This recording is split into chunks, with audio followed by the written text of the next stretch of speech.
after just 100 days, I can report to the nation, America is on the move again, turning peril into possibility, crisis to opportunity, setbacks into strength.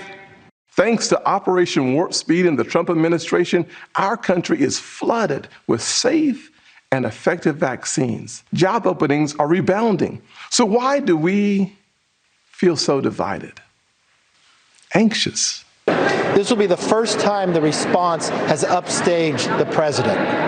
People are going to start talking tomorrow that Tim Scott should be running for president. Let's bring in South Carolina Senator Tim Scott. Good morning to you, Senator.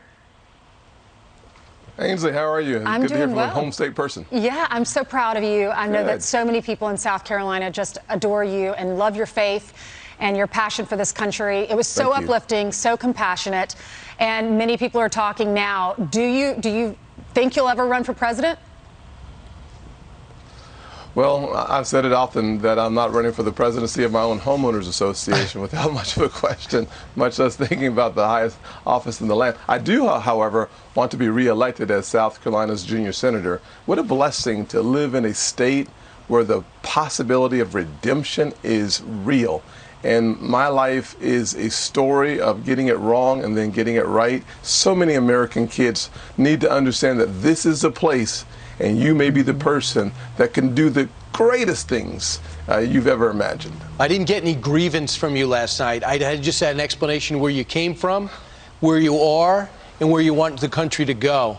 That's very different than what we're hearing a lot from the White House. Here's Kamala Harris, the vice president.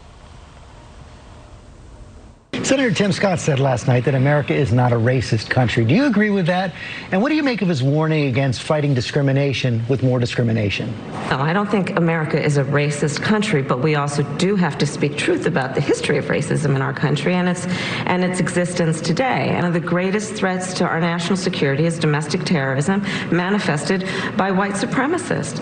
And so these are issues that we must confront, and it does not help to heal our country, to unify us as a people, to ignore the realities of that. We all have so much more in common than what separates us, and the idea is that we want to unify the country, but not without speaking truth.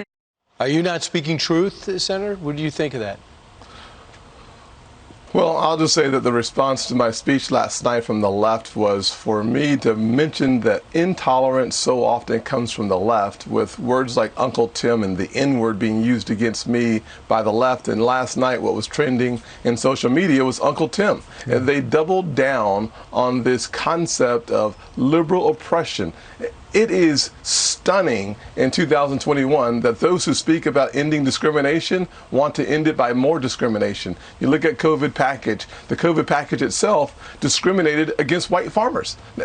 Why we had the Pickford settlements in the early 90s so that black farmers would be treated fairly by the federal government. Now we're going to reverse that and discriminate against white farmers? Did we not learn the lesson the first time around? How did it make you feel when you saw that topic trending on Twitter?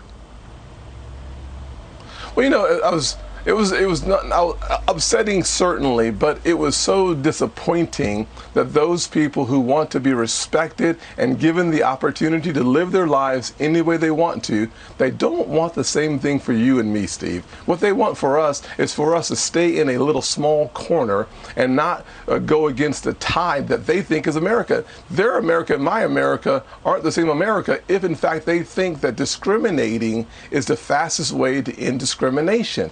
We have learned lessons from our past, and we should. Racism and discrimination, it's still real, but it is being pushed further and further into a smaller corner in our nation. That's great news that we should celebrate the progress being made by black folks and white folks working together, by Hispanics and Asians coming together.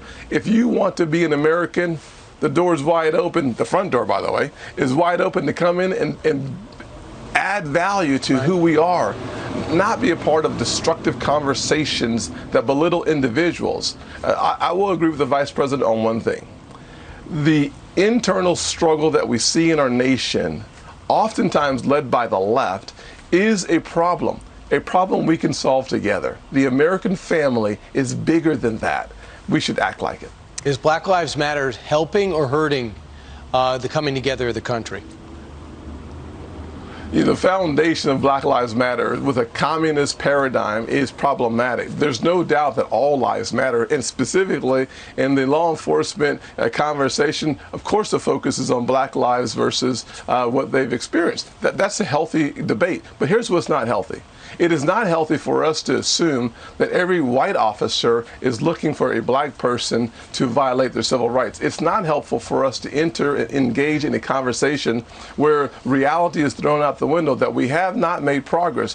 All you have to do, Brian, is to look at the statistics from 2000, 2010, 2020, and you'll see a trend in the right direction, that actually we are getting healthier and better as it relates to these confrontations. Now, we're going to have more videos because we've been pushing body cameras, so we have more information to look at, and it's stunning sometimes. But the truth is we've had fewer incidents than we had 10 and 20 years ago. So we're moving in the right direction. Should we move faster? Of course we should.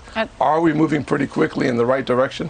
I think so. I know you wrote that bill to fund body cameras, and we are so grateful because now when there is a shooting, we're able to see the transparency from these police departments.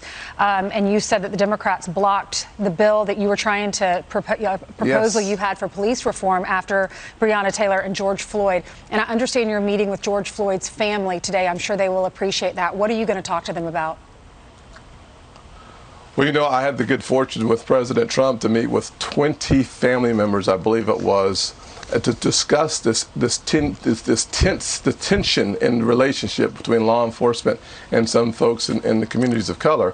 What a healthy and a remarkable meeting. I wish we had cameras in there, then it would have been different. But I do wish we would have seen the empathy from President Trump towards the family, and the response, the respect from the family. What I hope to accomplish today is the same thing I accomplished after the Walter Scott shooting, is to sit down and listen to what the family wants to talk about, listen to the proposals, the suggestions that reinforces common sense, and then finally go back to the drawing board, taking all that information to heart, and do two things. Number one, in order for our most vulnerable communities to have character-driven officers, we can't demonize law enforcement looking for a goal, looking for a solution. I won't cross that line. It is a line that is bad for the community and bad for officers. Second thing, though, we can find common ground on other parts of the legislation. Senator, let's go back 6 days. The Washington Post had this headline: Tim Scott often talks about his grandfather and cotton. There's more to that tale. What exactly was the fact checker trying to check regarding your personal history? He, for some reason, thought that an African-American man born in 1921 would never have picked cotton, that the fact that his grandfather owned land meant that we were privileged. Why my mother grew up on the projects in public housing with all that privilege, I have no idea. But here's what he was really trying to do. He was trying to discredit my story. He was trying to discredit my grandfather and my mother and myself for one reason, because it doesn't fit the narrative that in America it's impossible for people who look like me to rise to this position. The truth is, we have so many, hundreds of thousands of examples of people of all colors, specifically African Americans, who beat the odds by education, and a strong work ethic. It's still true today, and it's why I'm sitting here. God has blessed me to live in America. He also blessed me with a strong, powerful mother, and then opportunities that oftentimes came from people who didn't look like me. That's what makes America the most remarkable country in the world. We go from the inside out, not the outside in. Senator Tim Scott, thanks so much. Thank you. Great job last night. Yeah, and #1 draft pick. Tonight's the draft.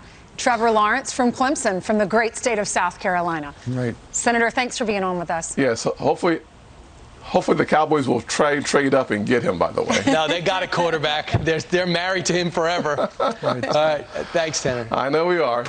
Have a good day. Take care. Thank you.